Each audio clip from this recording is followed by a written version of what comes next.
തൂഫാൻ care പദ്ധതിയുടെയും student police കേഡറ്റിന്റെയും ആഭിമുഖ്യത്തിൽ കായംകുളത്ത് ലഹരി വിരുദ്ധ ബോധവൽക്കരണ ക്ലാസും പരിശീലനവും നടന്നു. കായംകുളം ഡിവൈഎസ്പി രാജപ്പൻ റാവുത്തർ ഉദ്ഘാടനം ചെയ്തു. തൂഫാൻ കെയർ പ്രോഗ്രാമിന്റെയും സ്റ്റുഡൻസ് പോലീസ് കേഡറ്റ് പ്രൊജക്ടിന്റെയും ആഭിമുഖ്യത്തിൽ SPC കേഡറ്റുകൾക്കുള്ള ലഹരി വിരുദ്ധ ബോധവൽക്കരണ ക്ലാസും പരിശീലനവും കായംകുളം IMA ഹാളിൽ നടന്നു.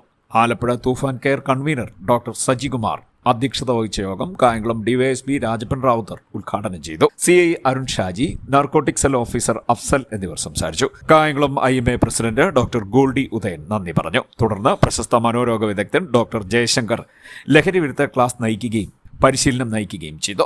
ലഹരി വിരുദ്ധ ബോധവൽക്കരണത്തിനും ലഹരി ഉപയോഗിക്കുന്നവരുടെയും അവരുടെ കുടുംബങ്ങൾക്കുമുള്ള കൗൺസിലിംഗിനും ജില്ലയിലെ ലഹരി മുക്ത ചികിത്സകൾ ഏകോപിപ്പിക്കുന്നതിനും ഇന്ത്യൻ മെഡിക്കൽ അസോസിയേഷനും സംസ്ഥാന പോലീസ് വകുപ്പും ആരംഭിച്ച പദ്ധതിയാണ് തൂഫാൻ കെയർ. ജില്ലാ പോലീസ് മേധാവി വിഷ്ണു പ്രദീപ് ചെയർമാനായ സമിതിയുടെ കൺവീനർ IMA പ്രതിനിധി ഡോക്ടർ സജികുമാറാണ്. ഇത് നമ്മുടെ ഇന്ത്യൻ മെഡിക്കൽ അസോസിയേഷനും പോലീസ് ഡിപ്പാർട്ട്മെൻറ്റും ചേർന്നുള്ള ഒരു ക്ലാസ്സാണ് ഇവിടെ നടക്കുന്നത്.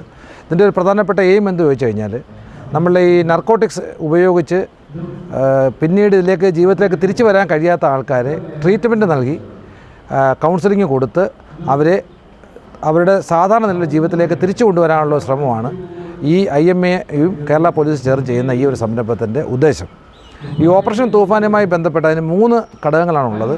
ഒന്ന് പറഞ്ഞാൽ തൂഫാൻ സ്ട്രൈക്കേഴ്സ്, അത് പോലീസ് ഡിപ്പാർട്ട്മെൻറ്റാണ്. അതായത് നർക്കോട്ടിക്സിൻ്റെ ഡ്രഗ്സിൻ്റെ വിപണനവും ശൃംഖലയും തടയുക എന്നുള്ളതാണ്. അവർ പ്രതികളെ അറസ്റ്റ് ചെയ്യുക, അങ്ങനെയുള്ള കാര്യങ്ങൾ പോലീസ് ഡിപ്പാർട്ട്മെൻറ്റ് ചെയ്യും. അടുത്ത തൂഫാൻ വാരിയർ, അതായത് ഈ നർക്കോട്ടിക്സിനെ കുറിച്ച് അറിവ് കിട്ടുകയാണെങ്കിൽ ആ അറിവ് പോലീസിലെ എക്സലിന് ഷെയർ ചെയ്യുക എന്നുള്ള വിഭാഗമാണ്. അടുത്തായിട്ടാണ് തൂഫാൻ കെയർ. തൂഫാൻ കെയറിൻ്റെ ഭാഗമായിട്ടാണ് IMAയുമായി ചേർന്ന് നർക്കോട്ടിക്സ് ഉപയോഗിച്ച ആൾക്കാരെ ജീവിതത്തെ തിരിച്ചു കൊണ്ടുവരിക എന്നുള്ളൊരു പദ്ധതിയാണ്. ലഹരിക്കെതിരെയുള്ള പോരാട്ടം എന്ന് പറയുന്നത് ഒരു നിയമപ്രശ്നം മാത്രമല്ല. അതിൽ ആരോഗ്യ പ്രവർത്തകരും വിദ്യാഭ്യാസ പ്രവർത്തകരും തദ്ദേശ സ്വയംഭരണ സ്ഥാപനങ്ങളും മറ്റ് അസോസിയേഷനുകളും പൊതുജനങ്ങളും എല്ലാവരും കൂടി സഹകരിക്കേണ്ട ഒരു മേഖലയാണത്. അതിൻ്റെ അടിസ്ഥാനത്തിലാണ് ഡോക്ടർമാരുടെ സംഘടനയായ ഇന്ത്യൻ മെഡിക്കൽ അസോസിയേഷൻ തൂഫാൻ പദ്ധതിയോടുകൂടി ചേർന്ന് തൂഫാൻ കെയർ എന്നുള്ള ഒരു പ്രോജക്റ്റ് തയ്യാറാക്കിയിരിക്കുന്നത്. ഇതിൻ്റെ സംസ്ഥാനതല ഉദ്ഘാടനം നേരത്തെ നടക്കുകയുണ്ടായി. ഇതിൻ്റെ ആലപ്പുഴ ജില്ലയിലെ പ്രവർത്തനങ്ങൾക്ക് ചുക്കാൻ പിടിക്കുന്നത് ബഹുമാനപ്പെട്ട ആലപ്പുഴ ഡിസ്ട്രിക്ട് പോലീസ് ചീഫാണ്.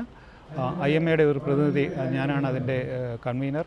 ഞങ്ങൾ കൂടുതലായി 3 കാര്യങ്ങൾക്കാണ് ഊന്നൽ നൽകുന്നത്. ഒന്ന്, ബോധവൽക്കരണ ക്ലാസ്സുകൾ സംഘടിപ്പിക്കുക. കുട്ടികൾക്കും മുതിർന്നവർക്കുമുള്ള ബോധവൽക്കരണ ക്ലാസ്സുകൾ നാട്ടിലുടനീളം സംഘടിപ്പിക്കുക. പിന്നെ ലഹരിക്ക് അടിമപ്പെട്ടവരെയും അവരുടെ കുടുംബങ്ങൾക്കും ആവശ്യമായ കൗൺസിലിംഗ് സംവിധാനം നൽകുക.